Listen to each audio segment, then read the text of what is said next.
Saudações da parte do nosso Senhor Jesus. Bom podermos estar na presença do nosso Senhor, juntos, adorando ao Senhor com o povo dele. Glória a Deus por você que está aí, acompanhando, adorando o Senhor da sua casa, invocando o nome do Senhor da sua casa junto conosco. Bom estar aqui com o pastor Janô, a sua família, a família da Igreja de Deus. Bom invocarmos o nome do Senhor, mas ainda bom podermos ouvir a sua voz, ouvir a sua palavra como nós já temos ouvido, e toda a adoração só faz sentido, só tem base verdadeira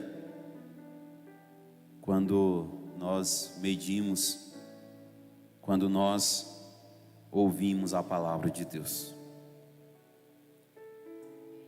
Eu tenho dito que se nós não estamos ouvindo a palavra de Deus, não estamos estudando a palavra de Deus, nós precisamos duvidar de tudo que nós dizemos crer. Se você não tem tido tempo para ouvir a palavra de Deus e estudar a palavra de Deus, você precisa duvidar de tudo que você diz crer acerca de Deus. Até mesmo de Deus você precisa duvidar. Porque se você não estuda a palavra, talvez esse Deus que você diz crer não seja o Deus que se revela em Cristo Jesus. É preciso ter tempo para ouvir a palavra do Senhor. É preciso ter tempo para estudar a palavra de Deus. E por mais que você ouça do seu pastor, ouça de alguém a palavra, o tempo necessário que nós precisamos ter é o tempo a sós com a palavra de Deus. Se você não tiver tendo tempo para estudar a palavra de Deus, isso precisa ser questionado profundamente por você. A fé que você diz ter precisa ser questionada. A palavra que o Senhor colocou no meu coração já há alguns dias é uma palavra difícil de ser pregada. Não é fácil. E não é também uma palavra fácil de ser compreendida. Não vai ser compreendida talvez por todos que estão ouvindo, mas será compreendida por aqueles que estão em oração, por aqueles que têm chorado na presença de Deus e buscado resposta de Deus para tudo que está acontecendo nesse tempo. E talvez compreendida por outros em outro momento. Por isso a minha oração, a sua oração nesse tempo deve ser: Senhor, abra os meus olhos para que eu entenda, para que eu compreenda profundamente o que o Senhor quer nos dizer nesse tempo. Deus eterno, estamos diante da sua palavra, Senhor. Estamos diante de Ti, Espírito Santo. Senhor Jesus, o Senhor que morreu naquela cruz por nós, o Senhor que morreu para nos dar vida, o Senhor que morreu para trazer respostas para as nossas angústias, para os nossos medos, para as nossas perguntas. Estamos diante de Ti, Senhor. A Tua igreja está diante de Ti, o Teu povo está diante de Ti agora. E em vários outros momentos depois, Pai, através disso que ficará aí gravado, Senhor, para que outros possam ouvir. Nós te suplicamos, Pai, tenha misericórdia de nós.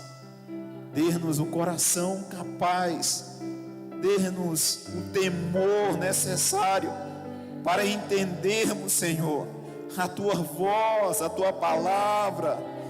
Dê-nos o temor necessário para ouvirmos, para nos colocarmos, ó Deus, na posição correta, Pai, com o coração correto, para entendermos a Tua voz, Senhor. No nome de Jesus, nós te suplicamos, nós te clamamos. Amém, amém e amém. 1 Samuel, capítulo 4.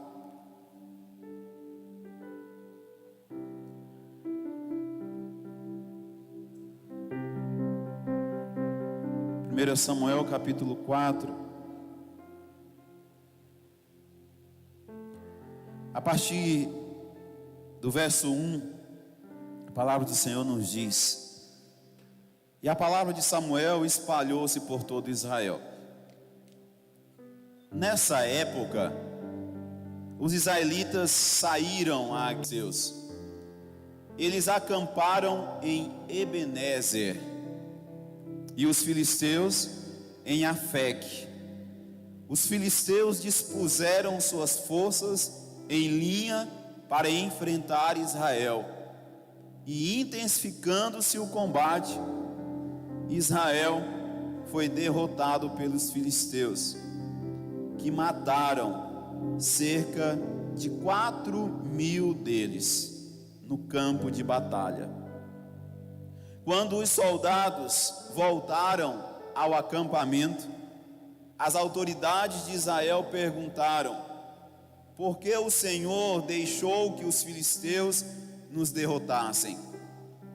E acrescentaram: vamos a Siló buscar a arca da aliança do Senhor, para que ela vá conosco e nos salve das mãos dos nossos inimigos. Então mandaram trazer de Siló a arca da aliança do Senhor dos exércitos, que tem o seu trono entre os querubins, e os 2 filhos de Eli, Ofni e Finéias, acompanharam a arca da aliança de Deus. Quando a arca da aliança do Senhor entrou no acampamento, todos os israelitas gritaram tão alto que o chão estremeceu. Os filisteus, ouvindo os gritos, perguntaram: o que significa todos esses gritos no acampamento dos hebreus? Quando souberam que a arca do Senhor viera para o acampamento, os filisteus ficaram com medo e disseram: deuses chegaram ao acampamento. Ai de nós, nunca nos aconteceu uma coisa dessas. Ai de nós, quem nos livrará das mãos desses deuses poderosos?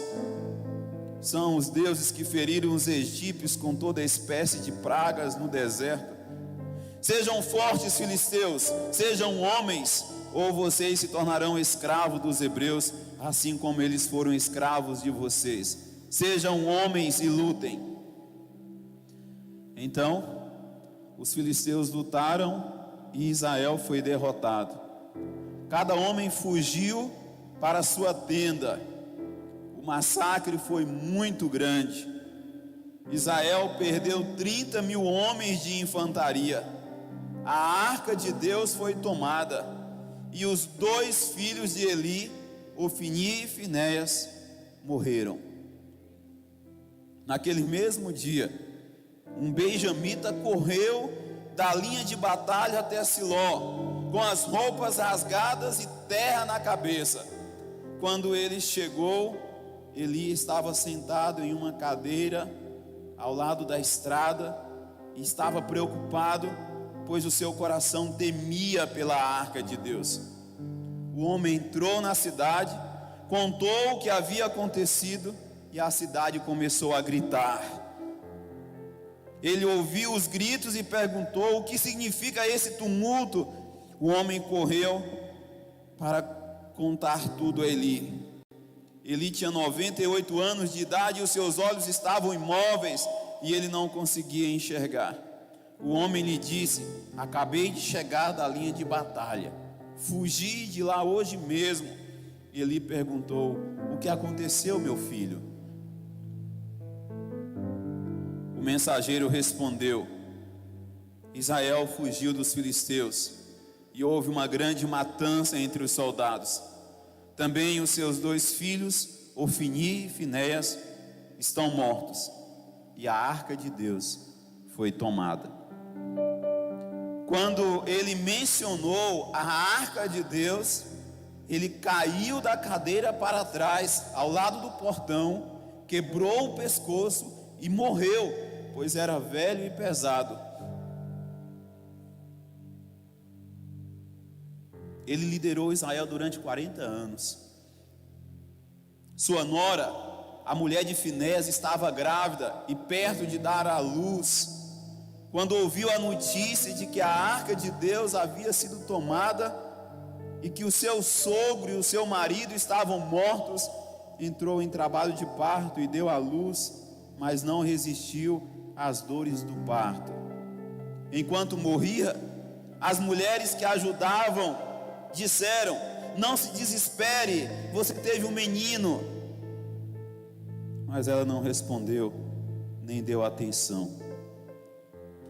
Ela deu ao menino o nome de Icabode e disse: a glória se foi de Israel, porque a arca foi tomada e por causa da morte do seu sogro e do seu marido.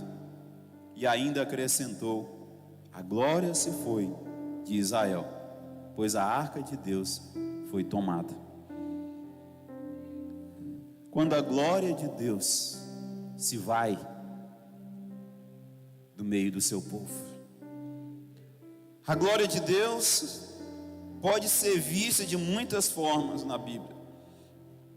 A glória de Deus é revelada de muitas formas na Bíblia, mas eu quero destacar aqui a glória de Deus como o texto revela a glória de Deus, como os israelitas viam a glória de Deus representada pela arca da aliança. Eu quero pensar nessa glória no sentido de abençoar, no sentido da presença abençoadora de Deus no meio do seu povo. Quando a glória de Deus se vai do meio do seu povo, ou quando a presença abençoadora de Deus não está mais sobre o seu povo, ainda que seja por um instante. Quando a glória de Deus não está sobre o seu povo, ou se vai para longe, a batalha contra os nossos inimigos se tornam inúteis. A batalha do povo de Deus contra os seus inimigos se torna inúteis. Qualquer pequena batalha se torna um meio terrível de massacre para o povo de Deus que não está debaixo da presença abençoadora dele. O versículo 10 diz que Israel vai lutar. Aliás, toda a narrativa do capítulo 4 diz que Israel enfrentou os filisteus. E de cara, no início dessa batalha, eles perderam a primeira batalha, perderam 4.000 homens no primeiro combate, e eles então tomam algumas medidas e partem para o combate novamente, e agora eles creem tanto que quando a arca de Deus chega lá, eles gritam que o chão estremece e os filisteus ficam apavorados, com medo. Mas ainda assim, A batalha para o povo de Deus é inútil. Eles perdem terrivelmente. Os ritos religiosos, os símbolos religiosos, os líderes religiosos, em nada pode mudar o resultado massacrante. Eles vão atrás da arca, que representa, que é o símbolo da presença de Deus. É o símbolo, mas não é a presença. Eles vão atrás dos sacerdotes, Ofni e Finéias, acompanham a arca. Mas isso também não é suficiente para mudar o resultado desastrante dessa batalha. É interessante você observar que o texto diz que eles foram para um lugar chamado Ebenezer. Ebenezer significa pedra de ajuda. Lá na frente, Samuel, que vai estar liderando o povo, vai travar uma batalha nesse mesmo lugar. E nesse mesmo lugar, ele vai conquistar uma grande vitória. E depois dessa vitória, ele pega e faz um altar e coloca uma pedra e diz: até aqui o Senhor nos ajudou. Samuel entende que o Senhor é a pedra de ajuda, que o Senhor é a pedra que nos ajuda, mas aqui o Senhor não pode ser essa pedra que ajuda. O Senhor não pode ser pedra de ajuda quando o desprezo a Ele é evidente. Quando a glória de Deus se vai do meio do seu povo, a vergonha domina lamentavelmente. Quando a glória de Deus se vai do meio do seu povo, a vergonha domina lamentavelmente. A vergonha de saber que perdemos para um inimigo inferior, um inimigo que já temia-nos, mas ainda assim perdemos. A vergonha de que todos os nossos recursos se tornaram inúteis para evitar a derrota. Corremos, movimentamos, fizemos algo, mas todo esse nosso esforço foi inútil para ajudar. A vergonha de ver seus representantes sendo arrancados deles. A vergonha de ver os seus líderes religiosos sendo arrancados deles. A vergonha de ver o seu líder, o seu governante sendo morto. Ofni e Finéias, sacerdotes, morrem. Eli, que é sacerdote e juiz, também morre. A arca, o símbolo da presença de Deus, é roubada. Quando a glória de Deus se vai do meio do seu povo, a vergonha domina lamentavelmente.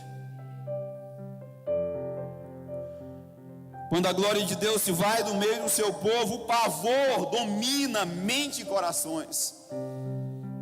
Quando aquele homem chega com a notícia dizendo o que aconteceu, o povo começa a gritar, o povo começa a se apavorar, o povo se angustia, mentes e corações estão apavorados.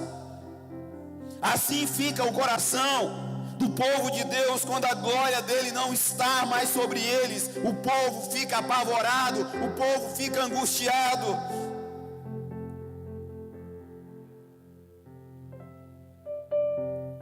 Quando a glória de Deus se vai do meio do seu povo, a morte reina terrivelmente. 34 mil homens, soldados, são mortos naquela batalha. Ofni, Finéias, Eli e sua nora, a esposa de Finéias. Não há qualquer motivo de celebração. Qualquer outra boa notícia é incapaz de reverter o quadro humilhante de dor e tristeza. versículo 20 diz que as mulheres tentam tirar a tristeza da esposa de Finéias, dizendo: olha, você teve um filho homem. Mas essa notícia, que principalmente naquela época era algo deveria ser algo motivo de muita alegria, não causa nenhum impacto, não muda em nada a tristeza, o lamento daquela mulher. E para reafirmar a vergonha, a tristeza dessa mulher, a dor e o tamanho do temor que ela também revela, ela dá um nome para o seu filho de Icabode, um nome que representa morte, um nome que representa vergonha, um nome que representa desprezo, um nome que representa dor.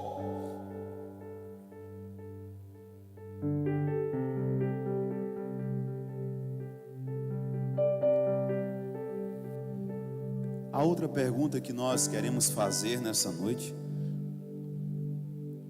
quando é que a glória de Deus se vai do meio do seu povo? E aí nós precisamos voltar para o início da história. A glória de Deus não sai de sobre o povo dele do nada. Existem respostas. O texto, a história vai nos revelar, vai nos mostrar o porquê que a presença abençoadora de Deus é retirada de sobre o povo. A primeira verdade que nós percebemos está lá no capítulo 2, quando a desonra a Deus prevalece no meio do povo dele. Quando a desonra a Deus prevalece no meio do seu povo. Versículo 12 diz que os filhos de Eli eram ímpios, não se importavam com o Senhor, nem cumpriam os seus deveres de sacerdote para com o povo. Sempre que alguém oferecia um sacrifício, o auxiliar do sacerdote vinha com um garfo de 3 dentes, e enquanto a carne estava cozinhando, ele enfiava o garfo na panela, ou a travessa, ou o caldeirão, ou a caçarola, e o sacerdote pegava para si tudo que vinha no garfo. Assim faziam com todos os israelitas que iam a Siló. Mas antes mesmo de queimarem a gordura, vinha o auxiliar do sacerdote e dizia ao homem que estava oferecendo o sacrifício: dê-me um pedaço dessa carne para o sacerdote assar. Ele não aceitará de você carne cozida, somente crua. E se o homem lhe dissesse: deixe primeiro a gordura se queimar e então pegue o que quiser, o auxiliar respondia: não, entregue a carne agora, senão eu o tomarei à força.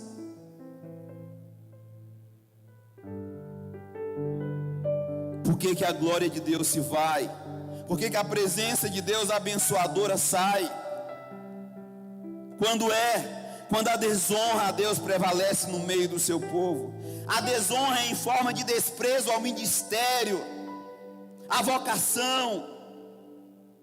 Lá mais na frente, no versículo 28, Deus vai aparecer para Eli através do profeta e dizer: olha, eu escolhi a sua família, eu escolhi vocês para me representar, para apresentar as ofertas diante de mim. E olha o que vocês têm feito, olha o que os seus filhos têm feito com as minhas ofertas. Têm desprezado a vocação, o chamado que eu dei a vocês. Quantas pessoas, quantos homens de Deus têm desprezado o seu ministério, a sua vocação?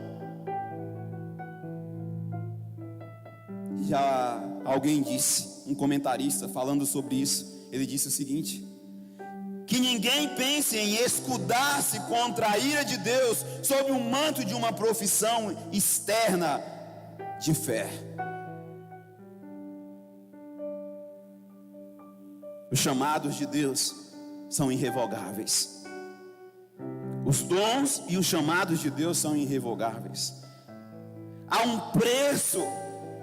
um preço por sermos irresponsáveis com o chamado, com a vocação de Deus para as nossas vidas. Você que está ouvindo, não seja irresponsável com o chamado de Deus para a sua vida, isso tem um preço.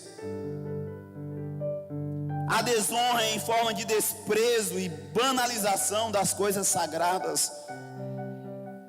Os versos que nós lemos deixam isso bem claro. Havia um desprezo constante às ofertas que eram apresentadas a Deus. O povo estava fazendo de qualquer jeito, não tinha temor.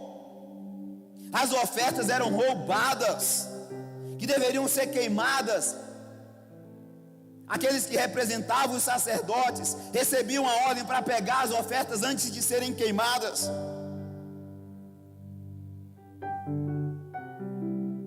Banalização das coisas consagradas.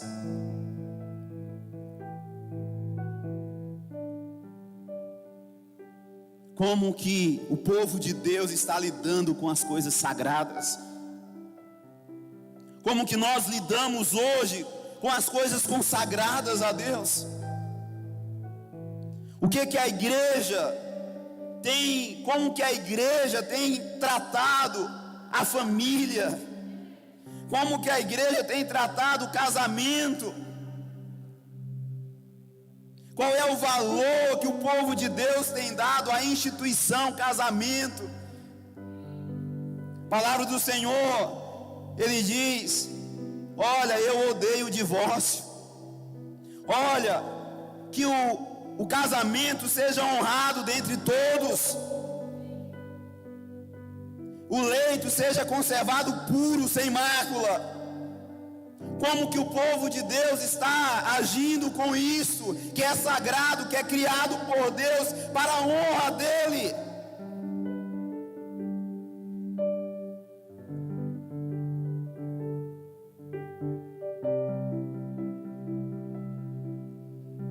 Desprezo, desonra em forma de desprezo a Deus, em detrimento da honra à família. Quando colocamos os nossos em lugar de honra mais do que a Deus. Versículo 29 e 30. Deus vai dizer para Eli: por que você honra os seus filhos mais do que a mim, deixando-os engordar com as melhores partes de todas as ofertas feitas por Israel, o meu povo? Porque você honra os seus filhos mais do que a mim? Ele sabia do que estava acontecendo ali, sabia do que os seus filhos faziam. Ele não fazia, ele não fez nada.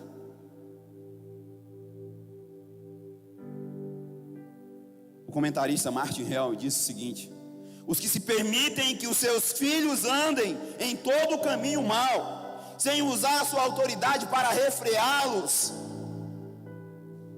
em realidade honram a eles mais que a Deus. Que o exemplo de Eli anime os pais a lutar fervorosamente contra os primeiros indícios de maldade e a educar os seus filhos na disciplina e admoestação do Senhor. A pergunta que talvez Deus faça para nós através dessa palavra é: o filho honra o pai e o servo o seu senhor. E se eu sou o pai, onde está a minha honra? E se eu sou o Senhor, onde está o meu temor? Diz o Senhor dos exércitos. Vós, ó sacerdotes, que desprezais o meu nome, e vós dizeis: em que nós temos desprezado o teu nome?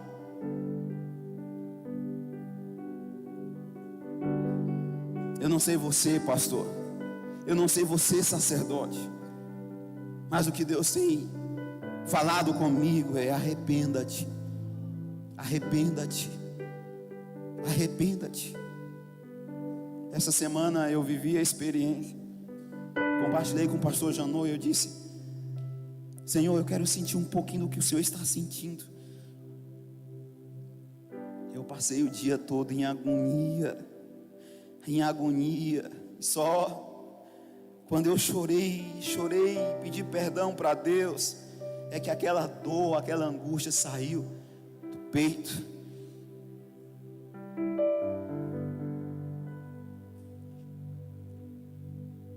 Quando é que a glória de Deus se vai do meio do seu povo? quando a imoralidade e a perversão sexual também prevalece no meio do povo. Quando a imoralidade e a perversão sexual também prevalece no meio do povo. Veja aí no verso 22. Não era só tratar as ofertas de maneira desprezível, de maneira desonrosa. Era viver imoralmente, ter relações sexuais com as mulheres que serviam ali no templo. Veja aí o verso 22.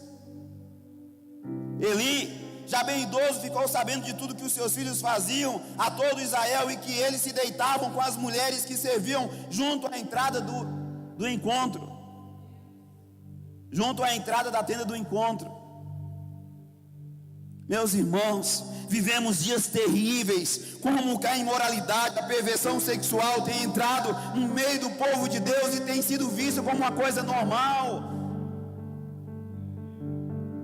A sensualidade, o uso indevido do corpo,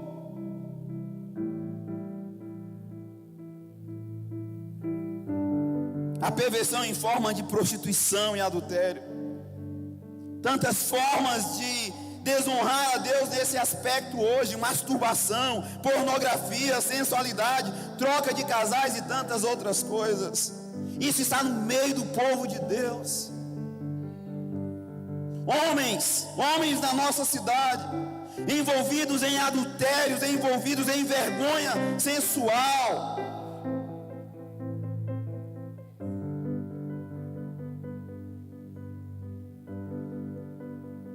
A glória de Deus também se vai do meio do seu povo quando o desprezo e a soberba prevalece contra as autoridades que ele constituiu. Verso 24 e 25, Eli procura os seus filhos, repreende os seus filhos. Ele diz para os seus filhos: se um homem pecar contra o outro, verso 24, não, meus filhos, não é bom o que eu escuto se espalhando entre o povo do Senhor. Se um homem pecar contra outro homem, os juízes poderão intervir em seu favor. Mas se pecar contra o Senhor, quem intercederá por ele? Seus filhos, contudo, não deram atenção à repreensão de seu pai, pois o Senhor já queria matá-los. Eles não deram atenção à repreensão. Meus irmãos, esse é um fato muito escancarado nas Escrituras. Quando o povo está sofrendo, quando o povo está padecendo, quando o povo está longe da presença abençoadora de Deus, pode pegar, pode estudar, que há desprezo, que há soberba, que ignora, que despreza os líderes, as autoridades constituídas. Porque a ordem se estabelece por meio de autoridades constituídas. E quando há desprezo a essas autoridades, não existe ordem. O que prevalece é caos. O que nós estamos presenciando a nível de nação, o que nós estamos presenciando a nível de Estado, é um fato a nível de igreja, a nível de famílias. O desprezo às autoridades, o desprezo aos homens que Deus constituiu para serem ouvidos. Ninguém quer ouvir ninguém. Todo mundo quer ser rei, todo mundo quer ser líder. Ninguém quer ser servo. O próprio Jesus veio e disse: eu não vim para ser servido, eu vim para servir e dar a minha vida por muitos. Mas hoje, assim como foi com os filhos de Eli, o desprezo à autoridade domina. E isso é um sinal, isso é algo que atrai, que faz com que a bênção de Deus saia de sobre o povo.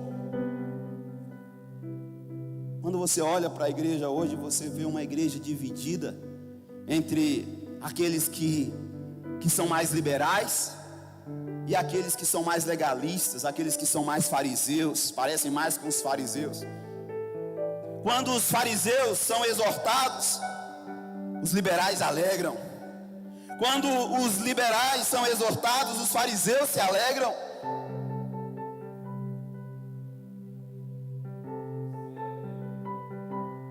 Os liberais se agarram a uma falsa graça, que não produz transformação, santificação, consequentemente não pode existir adoração. Os fariseus se agarram Há uma maldita lei que também não pode produzir nada, só produz morte. E quando você vai repreender o liberal, ele fica revoltado com você e te chama de fariseu. Quando você vai repreender o fariseu, ele fica revoltado com você e te chama de liberal. Não existe temor à voz, às vozes que Deus tem levantado nesse tempo. Tudo é questionável. Quem é o bom pastor? É aquele que faz o que o povo quer. É aquele que prega o que o povo quer. É aquele que agrada fariseus. É aquele que agrada liberais. Você quer saber onde você se encontra em relação a isso? Pergunte pelos seus frutos. Pergunte pelos seus frutos. Pergunte-se quantas pessoas decidiram amar a Deus com base no amor que você diz ter por Ele. Seja com um pensamento mais liberal, ou seja com um pensamento mais legalista. Pergunte, faça essa pergunta. 2 Pedro 2,8 diz: porque se essas qualidades existirem e estiverem crescendo em suas vidas, elas impedirão que vocês, no pleno conhecimento de nosso Senhor Jesus Cristo, sejam inoperantes e improdutivos. Quando Deus está de fato, quando a glória de Deus está de fato em nós, nós não somos inoperantes e improdutivos no reino dele. Então, se você é inoperante e improdutivo no reino, saiba que você ou é liberal ou é fariseu. Não serve para nada. Não servimos para nada sendo liberal ou fariseu, legalista da lei. Pergunte o que você está mudando. Perguntemos o que nós estamos mudando, o que nós estamos estabelecendo, o que nós estamos construindo. E por fim, quando a glória de Deus, porque a glória de Deus se vai do meio do seu povo? Quando tardamos a repreensão, a correção para com os rebeldes. Capítulo 3, verso 12, verso 13. O Senhor vai aparecer para Samuel e dizer para ele, verso 12, verso 13, capítulo 3. Pois eu lhes disse, ele está falando para Samuel que falou para Eli. Pois eu lhe disse que julgaria a sua família para sempre, por causa do pecado dos seus filhos, do qual ele tinha consciência. Seus filhos se fizeram desprezíveis e ele não os puniu. Ele tinha consciência, ele sabia o que os seus filhos estavam fazendo e não fez nada. Ele não foi inocente, ele não foi pego de surpresa. Ele só foi repreender quando chegou no auge, quando chegou no ápice, quando Deus já tinha decidido matar os seus filhos, quando Deus já tinha desprezado a vocação, o chamado da sua família. O comentarista Martin Hell disse o seguinte: os que não reprimem os seus pecados, os que não reprimem os pecados do próximo, quando podem, se fazem partícipes das culpas e lhes será carregadas por unir-se a eles.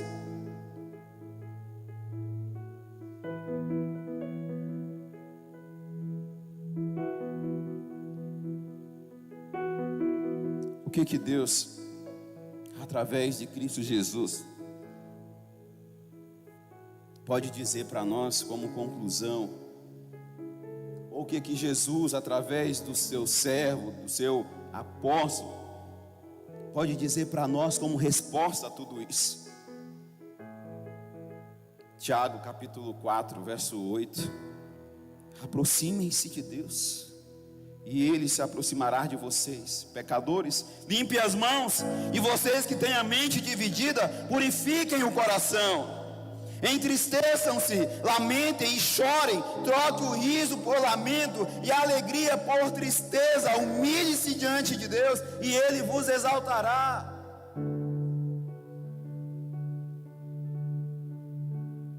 Assim como o pecado foi grande, assim como o pecado é terrível, a humilhação precisa ser grande, a humilhação precisa ser terrível. Se você não tem conseguido chorar esses dias na presença de Deus e ver os seus pecados, alguma coisa está errada. Ouça o Espírito Santo de Deus dizer para você: arrependa-se, arrependa-se, humilhe, chore diante de mim, porque talvez ainda há esperança.